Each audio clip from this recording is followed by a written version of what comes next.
una delicia estar aquí en Conversando con Pedro Juan. Vamos a continuar hoy con esa tarea que nos pusimos de conversar sobre los magnicidios en Colombia. Recapitulemos. Antonio José de Sucre, José María Córdoba, Rafael Uribe Uribe, Jorge Eliezer Gaitán, y hoy hablaremos de Luis Carlos Galán Sarmiento. Bienvenido, Pedro. Doctor Antonio, muy buenos días, qué rico volver a estar aquí contigo y con toda la audiencia del Pensamiento al Aire de Vol Televisión. Muy bien, lo hace muy bien como presentador, entonces vamos para adelante. A lo que vinimos. Hombre, Pedro, hablar de Luis Carlos Galán, para mucha gente es una figura todavía reconocida, y muchos de nosotros, entre ellos vos y yo, nos tocó esa agitada época tan difícil de Colombia en la que vivió Luis Carlos Galán. Un hombre nacido en septiembre del año 1943. Un 29 de septiembre, lo mismo que este humilde ciudadano. Ave María, comparable, ¿no? Sí, claro, en su debida proporción. Muy bien. Hombre, santanderiano. Hijo de alguien que tal vez ninguno de ustedes recuerda y que cuando empezamos a investigar lo supe yo. Hijo de Mario Galán, que fue presidente de Ecopetrol durante 11 años. Así es, una familia santandereana de las fuertes, aguerridas, estudiosas, probas, que se vinieron a Bogotá a vivir, a educar sus hijos y que le entregaron al país una muy buena semilla. Eso es verdad. Y ejemplo de vida, sí, de claro, la familia y de todo. Así es. El presidente Eduardo Santos lo llevó a trabajar en el periódico El Tiempo. Allí hizo fama con otros dos periodistas vivos hoy, Daniel Samper y Enrique Santos. ¿Ah? Enrique Santos Calderón. Y él formaron aquella famosa denominación de los Tres Mosqueteros. Hombre, hizo muchas cosas en El Tiempo. Así es, El Tiempo de todas maneras ha sido una especie de pivot, de trampolín para el que lo ha sabido emplear. Luis Carlos Galán, y ahora hacemos una contextualización porque es, digamos, el personaje cuyo magnicidio más nos toca a nosotros, solamente por temas generacionales. Los otros fueron lejanos, en cambio este nos tocó a nosotros en vivo y en directo. Este señor Luis Carlos Galán aprovechó muy bien, no solamente esa familia maravillosa en la que nació, sino aquellas personas que de alguna manera vieron en él un gran potencial. Mencionabas el presidente Santos, padrino de matrimonio de sus padres, pero después el doctor Carlos Lleras Restrepo. Es que Galán, siendo director de las Juventudes Liberales, le aportó votos para su campaña presidencial, y siendo afecto al doctor Carlos Lleras, quien se encargó de legitimar después al gobierno de Pastrana, del doctor Misael Pastrana, cuestionado en términos electorales, pues le sirvió para tener un recorrido muy claro, siempre entregando más de lo que se esperaba de él. Siempre entregando más de lo que esperaban de él, y eso generaba pues reacciones. Ahora, en El Tiempo conoció a una persona que lo marcó, que fue la señora Gloria Pachón, que fue su esposa, la mamá de sus hijos, que en su momento era la principal editorialista del periódico El Tiempo. Sí, se desarrollaron juntos intelectualmente. Así es, un complemento. Bueno, cuando se gradúa como abogado, él inicia toda esa historia desde joven. Le tocó, digamos, la tumbada del general Rojas Pinilla. Así es. En algunas manifestaciones que se dieron. Hay una anécdota que vos podés contar. Sí, a ver, nació en el 43. O sea, en su vida de juventud primaria le tocó todo el tema de Rojas Pinilla. Y él se graduó como bachiller en 1960. En esa época las carreras duraban 5 años, abogado economista, entonces en el 65 se graduó. Pero resulta que en la época de Rojas Pinilla, él ya dando muestras de cierto liderazgo político, encabezaba o participaba también en manifestaciones en contra del régimen. Mire la edad, 14 años. En una de esas manifestaciones, dicen, le pegaron una pedrada en la nariz, lo cual le generó cierta imperfección futura. Pero fue él quien encabezaba parte de los movimientos estudiantiles en contra del gobierno de Rojas Pinilla. Llegó entonces el momento en que le tocó comenzar con la vida pública, comenzó con las Juventudes Liberales. Pero recuerde que ese día también, herido, botando sangre, estuvo detenido. Se lo llevaron para la Plaza de Toros. Sí. Como era en su momento, pues como el coso de la época para recoger a la gente del montón. Sí, pero era normal que en esa época, normal, no, acuérdense que también hubo una matanza de estudiantes brutal, que fue casi que el detonante final para la caída de Rojas. Pero este salió. Y Hombre, entre otras cosas, eso fue como consecuencia del abucheo a su hija. Por allá en una celebración, ¿cierto? Sí. Es que su hija, la capitana, la doctora María Eugenia, era la primera dama. Ajá. No era su señora esposa, que era una persona muy calmada, muy prudente, muy fuera de los escenarios, pero su hija sí era con él, ¿cierto? Y era la capitana. Y cuando uno habla de, por ejemplo, la ANAPO, uno habla de la capitana, porque es que ella la directora del partido, cuya figura paterna era pues el símbolo que se mostraban, ¿cierto? Ahí hay un ejercicio muy especial. Recordemos algo, doctor Antonio, a él le tocó recoger las banderas de un desgaste político absoluto del Frente Nacional. Del Frente Nacional. Quiérase que no, el Frente Nacional tuvo cosas muy buenas, y en eso a nosotros que nos gusta un poquito la parte académica, planear de para atrás es muy sencillo, ¿cierto? Pues nadie se equivoca planeando de para atrás. Hay que mirar el pasado con respeto, porque el Frente Nacional aportó muchas cosas buenas. Muchas. Pero aportó muchas cosas malas. Pues que como todo, ¿no? Sí, claro. Pero una de las cosas malas fue, primero, que se incubó lo que hoy denominamos como movimientos guerrilleros. Dejémoslo ahí. Y lo otro, el desgaste de las ideologías partidistas.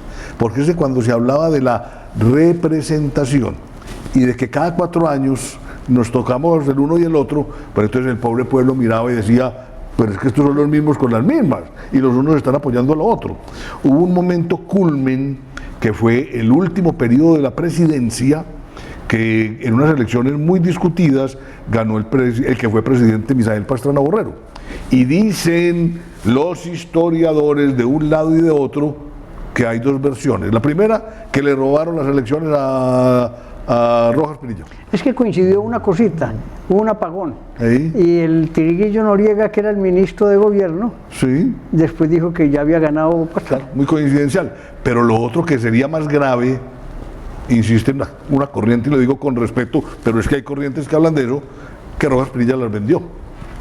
Entonces, si la segunda hipótesis es válida, digamos, no se justifica, pero sí se entiende un poco más la aparición del posterior movimiento M19. Pero es que ahí hay una historia, y es que esa noche el presidente Carlos Lleras y él se reunieron. Sí, claro. Y optaron por no hacer nada bélico. Y entonces dicen que es vendido. Yo creo que fue un convencimiento de que no era el camino de la violencia. Es muy posible, afortunadamente eso se superó.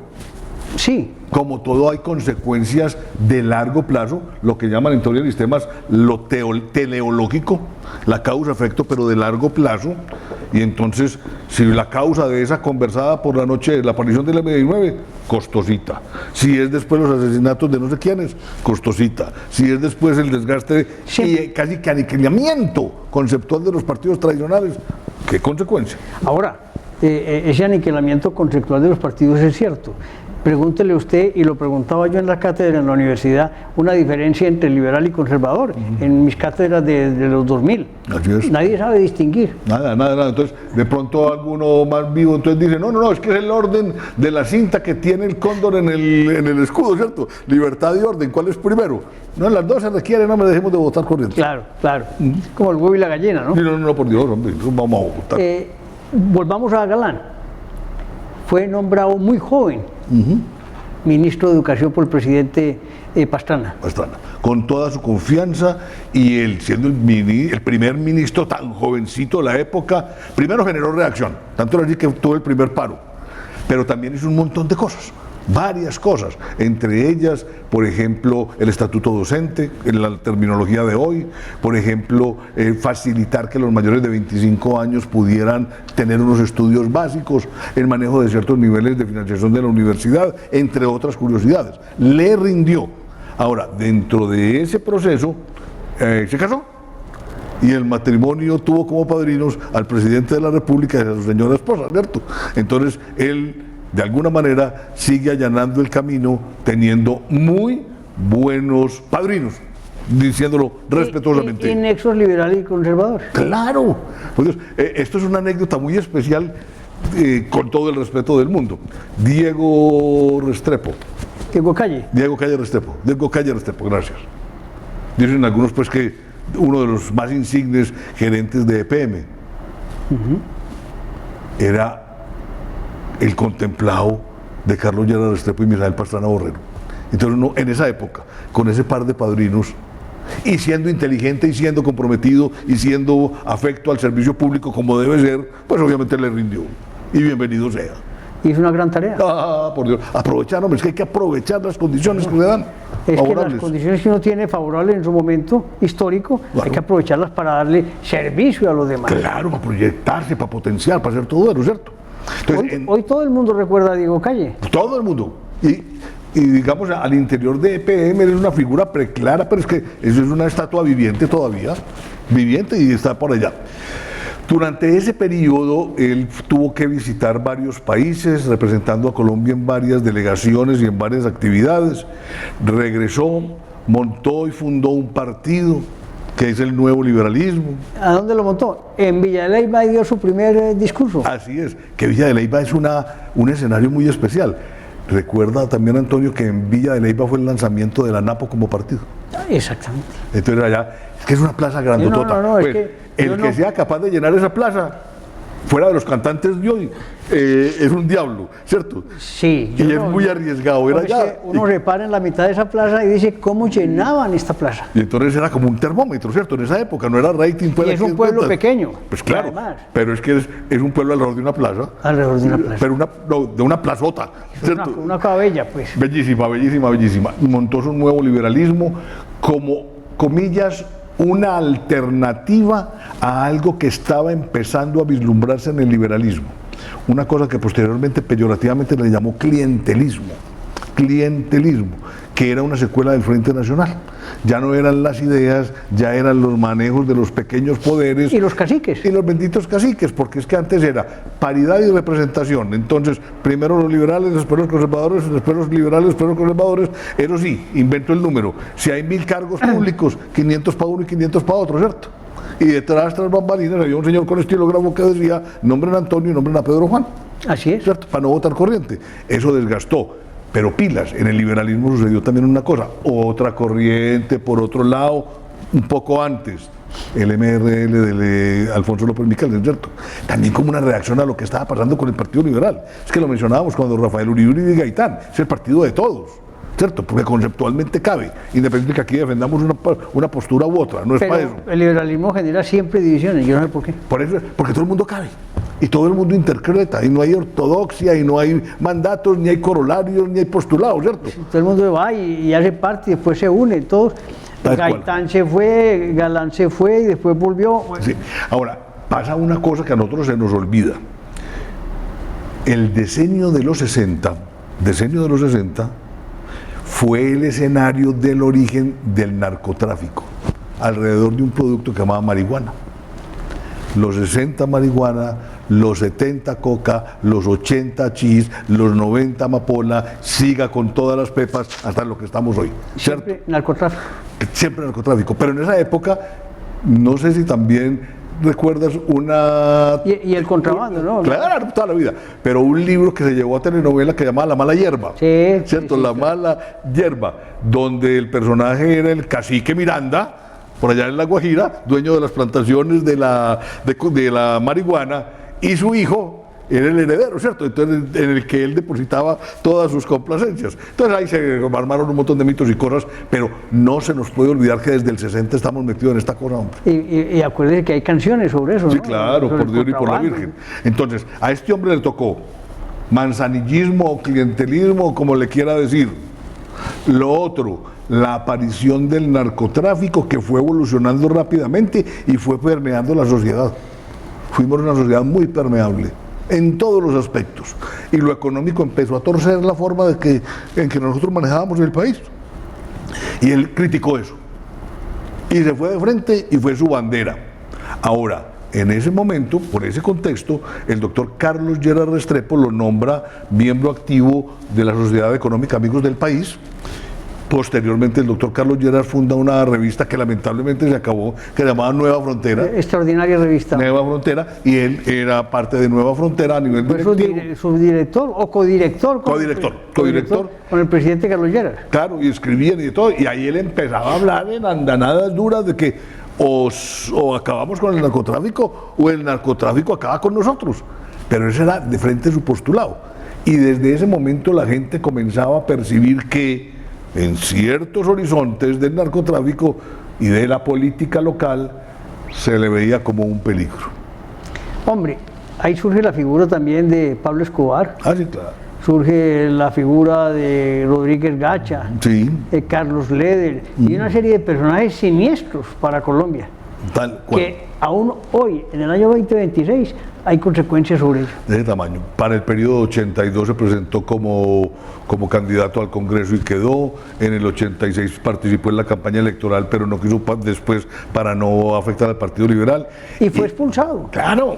Y después del 86 al 90, pues ese es ese cuatrenio trágico para Colombia, donde matan cuantos precandidatos presidenciales, por Dios, incluyendo él, Y le matan a un hombre que era ministro de Justicia, Rodrigo que Lara. era su hombre de confianza, Rodrigo Lara Bonilla. Rodrigo Lara Bonilla.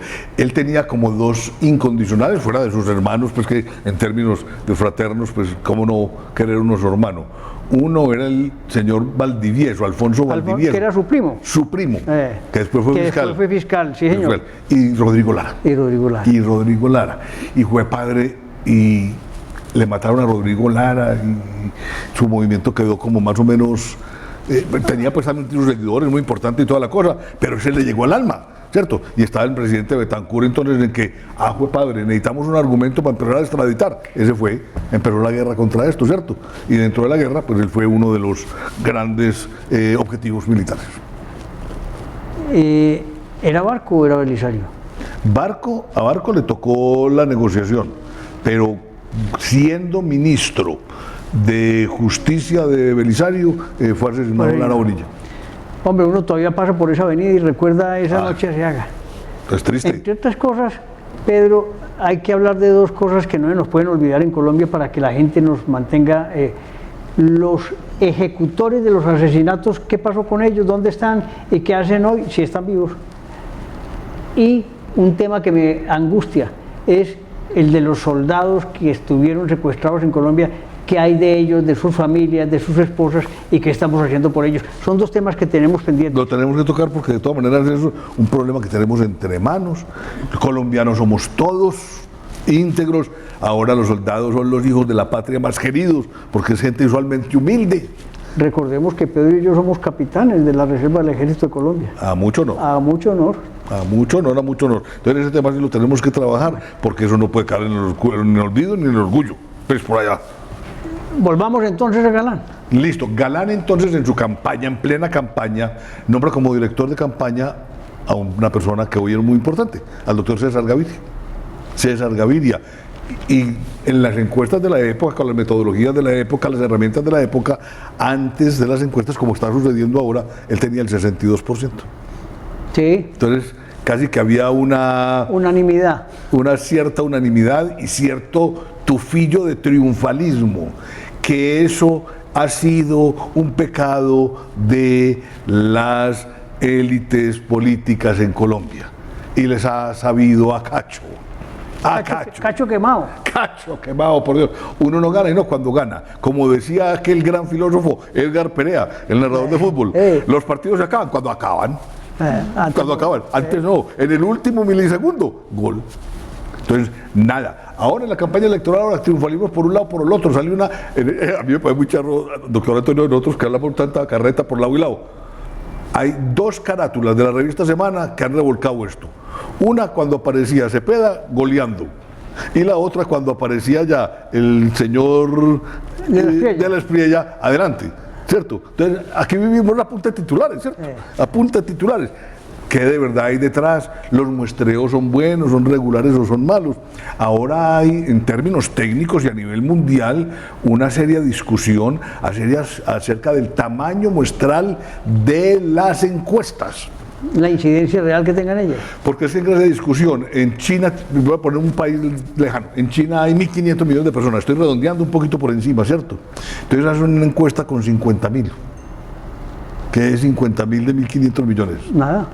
En Colombia hacemos encuestas de 10.000 sobre 53 millones. ¿Es o no es? Algunos académicos dicen sigue siendo válido. Sí, porque juegan al tema de las estadísticas y del porcentaje de población. Eso, pero entonces ahí es donde la probabilidad de error y las desviaciones hay que saberlas interpretar. Pueden dar sorpresas. Muchas sorpresas, muchas sorpresas. Hombre, ¿por qué matan a Galán? Primero porque se declaró enemigo acérrimo del narcotráfico y una de sus propuestas frontales de campaña electoral, si fuera a llegar a ser presidente, era aprovechar la figura de la extradición. Y aquí a ciertos personajes nefastos como Pablo Escobar les mencionaban la palabra extradición y se alborotaban. Pues como era que decían, prefiero una tumba en Colombia que una cárcel en Estados Unidos. Ese era el eslogan. Entonces listo, entonces hagámonos matar porque no nos vamos a dejar extraditar. Y lo mataron. Y lo mataron. Ahora, con mucho ruido, porque aquí ahora mencionabas que no podemos dejar en el olvido a nuestros soldados, ni tampoco dejar en la impunidad los grandes crímenes, hombre, porque es que ahora sí es un recuento de los magnicidios, ¿cierto? ¿Cuál está resuelto? ¿Ah? ¿Cuál está resuelto? Ninguno. ¡Ninguno! Entonces... Ninguno está resuelto. Estaba pensando ahí en esta... Los magnicidios se quedan... No pasa así. nada. Entonces, son titulares, son ratings de Hay un prensa. sicario que dispara, pero el intelectual no aparece nunca. No. Pobre sicario, un Hombre, pobre ni con imbécil. otro, ni con Álvaro Gómez Hurtado. ni con... No, por Dios, por Dios. El doctor Álvaro tenemos que hablar porque hizo una serie de reflexiones importantes. Es una especie de magnicidio. Sí, es casi un magnicidio, porque no, también tenemos que ser claros con la audiencia, y es que por más importante que sea un personaje, no alcanza la categoría de magnicidio, sino que uno cumple con ciertas condiciones, Correcto. cierto nivel de visibilidad, cierto recorrido, cierta trayectoria, cierto potencial. Y el potencial, sí. Cierto potencial. Hombre, esa impunidad en Colombia es desastrosa. Es que cuando uno revisa, por ejemplo, esos organismos internacionales que hablan de que la justicia en Colombia es una de las 3 más ineficientes del mundo. Del mundo. Entonces, ¿para qué el aparato de justicia? Hombre, yo soy abogado y tengo serias dudas. Mi hermano del alma es abogado. Y yo creo en la justicia como tercer poder, pues, es que ni poder judicial ni más faltaba. Pero muévanse, pues. ¿Pero qué fue para mostrar resultados? Para mostrar resultados. Y nos acostumbramos a no resultados. Y peor, últimamente estamos viendo, muy a mi pesar, cómo se politiza la justicia. Culpa de la constituyente del 91. Por ahí bonito hacemos feo. Lo que parece que entonces ahí hasta... Bueno, es que esa constituyente eran 3 jefes poniendo sus propias condiciones. Entonces, ¿a quién le echamos la culpa? Son los tractores. Estaba Serpa, liberal. Estaba Gómez, y, conservador. Y estaba Navarro, M19. Pero faltaron más los hinchas de Nacional como representantes. Muy orgullosos porque estaban las 3 fuerzas reunidas. Sí. Pero eso fue un desastre. Esa cosa... una constitución de puro derecho y no de obligaciones. Así es, para ángeles, para arcángeles, para pichones de no sé qué. La estamos pagando, ¿cierto? Ahora, yo no soy abogado, ni más faltaba, no me puedo meter en esas honduras, pero tampoco podemos llegar a decir que es que hay que cambiarla sin todavía instrumentarla del todo. Como mínimo, leerla del todo. ¿A uno te pasaba en clase? Muchachos, ¿usted ya leyó la Constitución? ¿100%? No. No. Entonces es muy difícil. Pero yo sí cambiaría una sola cosa, que lo digo, es la forma de elegir los magistrados de las Cortes. Ahí donde debe estar la verdadera independencia de poderes. Sí, ahí sí somos ambos. Ahí no se puede mezclar ni el Ejecutivo ni el Legislativo. No. Ahí, eso sí hay que hacerlo, señores. Y en eso, la figura de la cooptación, para que funcionen y sean independientes. Eso fue extraordinario, grandes magistrados, grandes jurisconsultos realmente de Colombia. Hombre, en estos asesinatos mucha especulación. Mucha. Dentro de esa especulación, digamos que aparecieron jefes liberales, Sí, aparecieron directores del DAS, sí. obviamente la mafia. ¿Quién mató a Galán? Yo diría que un subconjunto de cada una de las instituciones que has mencionado. No el Partido Liberal, no el Partido Conservador, pero sí miembros del Partido Liberal y Conservador. Miembros de las fuerzas militares, no, pues de todo más, pero miembros sí. Es lo que ha demostrado la cosa, ¿cierto? Muy a pesar, que es lo que dicen por ahí, es que una persona no puede servir para inferir y dañar al resto. No, es que hay gente buena, regular y mala, y hay gente que aparece y hace daño. Ahora, mientras más novela se le meta a la cosa, más fácil gana la impunidad. Más fácil gana la impunidad. Pero hay hombres que han pagado ahí. Y unos injustamente. Bueno, ¿se acuerda esa tragedia con Mansur? Sí, claro, por eso, Dios. eso es un crimen, ese sí es un crimen, lo que cometieron de buscar un culpable sin serlo. Un chivo expiatorio. No estaba ni siquiera, hombre, no estaba metido en nada. Un chivo expiatorio. Entonces en eso también uno no puede, per se, usted tiene que, como hombre y mujer inteligente, no tragar entero. ¿Y sabe quién lo hizo meter? Miguel Maza Márquez, director del DAS. Tal cual, hombre.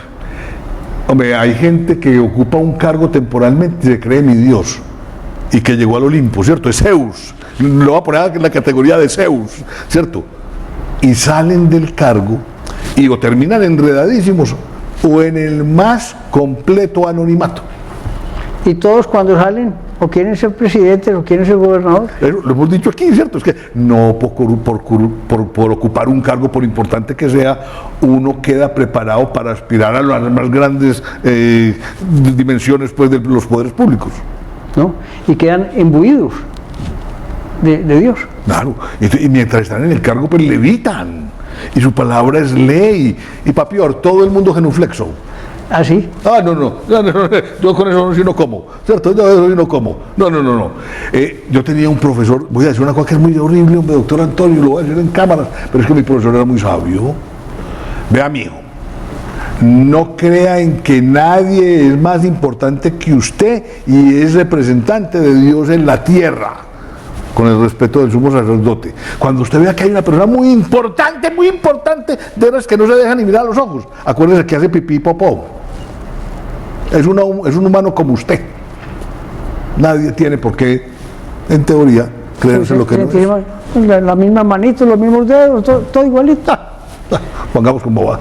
Perdón el ejemplo escatológico. Buen hombre de Pedro. Ese magnicidio de Galán fue la presidencia de César Gaviria. Sí, claro. El guajero. Sí.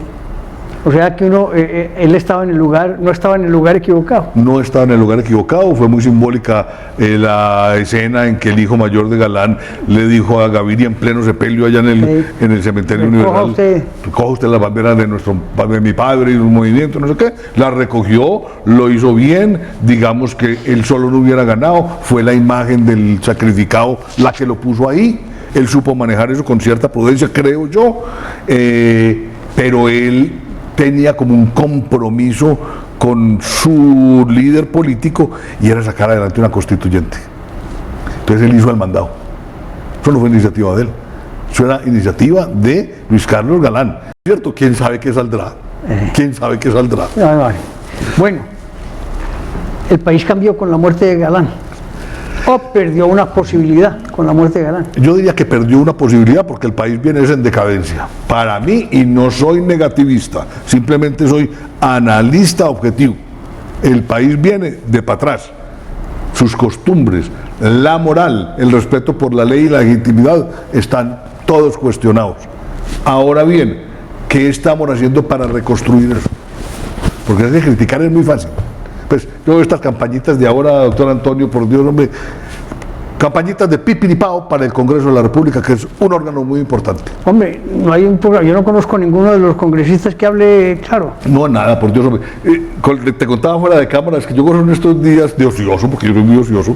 Entonces, cada que voy por la calle apunto lo que dicen las pancartas y los pasacalles, ¿cierto? Entonces, la campaña electoral para el Congreso en Colombia se convirtió en lo siguiente. Primero, que alguien tenga algún tipo de interés personal, institucional, legal, ilegal, legítimo o ilegítimo, pero lo tiene. Que consiga un aval. Después, que se tome una foto. Después, que la foto esté acompañada de un número en el tarjetón. Entonces, parte de la publicidad es la foto de Antonio Montoya y el número con el que identificamos a Antonio Montoya. Y después pone cualquier frase. Aquí tengo unas recogidas, pero no las voy a decir por respeto a las personas, ¿cierto? Pero no, lee algunas, hombre. ¿Le leo algunas? Lee algunas. Con el debido respeto, pues, pero es que esto no es propuesta. Una cosa es una frase eslogan, ¿cierto? Otra cosa es una propuesta. Claro. Entonces hay una, vota contra el ruido. Bien. Antioquia se respeta. ¿A qué propuesta tan berraca, no? El equipo de la gente, pues claro, no va a ser de los hipopótamos. Nunca paramos, entonces esto debe ser como Forrest Gump, siempre no correr y no parado, ¿cierto? Muy bien. Por los sueños de Antioquia, bacano. Yo me identifico. ¿Con qué, hermano? Antioquia fuerte, libre y próspera, es un buen enunciado. Creemos en las acciones y no en las palabras. Parece de telenovela, no. Construir empresas, empleo y oportunidades para el país. Está bien, pero es que un enunciado no es una sola propuesta. Con esto ninguno de los candidatos hasta ahora se ha ganado mi voto. Estoy firme en el voto blanco. Qué horror, ¿no? Respeto esa decisión. Pero es así. Muy bien. Hombre, en conclusión, nos matan la gente, grandes magnicidios y el país para atrás. No genera una transformación. No genera transformación. Es una muerte inútil, hombre. Que es lo triste. Que si la muerte de alguien sirviera pues para revolcar, para cambiar, para que nos hagamos un propósito de enmienda, contrición de corazón y cosas de las que decía por antes, ¿cierto? Nada. Nada. Hay una calentura de sábana el primer mes, eso sí pues es la efervescencia. Hasta que hay otra noticia que lo empieza a opacar. Y así otra, y así otra, y así otra. Ya no. Y como aquí tenemos noticia diaria. Diaria, no, que no nos aburrimos. De todas maneras, los tres hijos de los tres hijos de Galán, dos se dedicaron a la política. Dos se dedicaron a la política. Juan Manuel, candidato hoy, y que hace parte de una de las consultas, y el alcalde de Bogotá, Carlos Fernando Galán. Esa es la herencia. Esa es la herencia. Ojalá estos muchachos pues puedan hacer lo que tienen que hacer, que esa sombra pesada de su padre, pesada pues porque es demasiado positiva, y es la responsabilidad que ¿cierto? No los achicopale, no se los abrume, y que puedan sacar adelante sus proyectos y sus propuestas y se los puedan vender a la comunidad, ¿cierto? Ahora, esto es generacional. El cambio en Colombia no es para Antonio Montoya y Pedro Juan, que ya estamos de salida. Hombre, tenemos que pensar en los que hoy están en kinder y en prekinder y en pretetero. Es que esos muchachitos, de ahí salen los obispos, generales, presidentes, gerentes de compañías. A ellos son los que tenemos que educar. Educar para que sean buenos ciudadanos, tengan un perfil de ciudadano deseable para Colombia y que ante todo pues sean rectos. Sean rectos. Muy bien. Lamentamos la muerte de Galán. Vemos con beneficio que dos de sus hijos estén en la vida pública y esperamos que todos estos magnicidios le sirvan a Colombia tarde que temprano. Así es, doctor Antonio. De todas maneras, sigamos con nuestro eslogan. Todo por Colombia, nada contra Colombia. Colombia tiene que ser testaruda, que tenemos que salir adelante, hombre. Es que no terminó 200 años como república independiente. Ese es un título, pues, que no lo hemos ejercido. Apenas 200 añitos, ¿cierto? Entonces, puede que dentro de 5 o 6 generaciones la cosa sea distinta. Puede que nosotros simplemente seamos, como dicen algunos sociólogos y antropólogos, generaciones de sacrificio. Es posible. Vendrán épocas porque acuérdense que para construir hay que pasar muchas etapas. Claro, entonces puede que nosotros nos toque eso. Somos unos eslabones que servimos es para que la cosa no se rompa del todo y otros lleguen y terminen y rematen. Muy bien. cordial saludo a la audiencia, Pedro, ¿te parece? Así es. Un gran abrazo, hasta la próxima.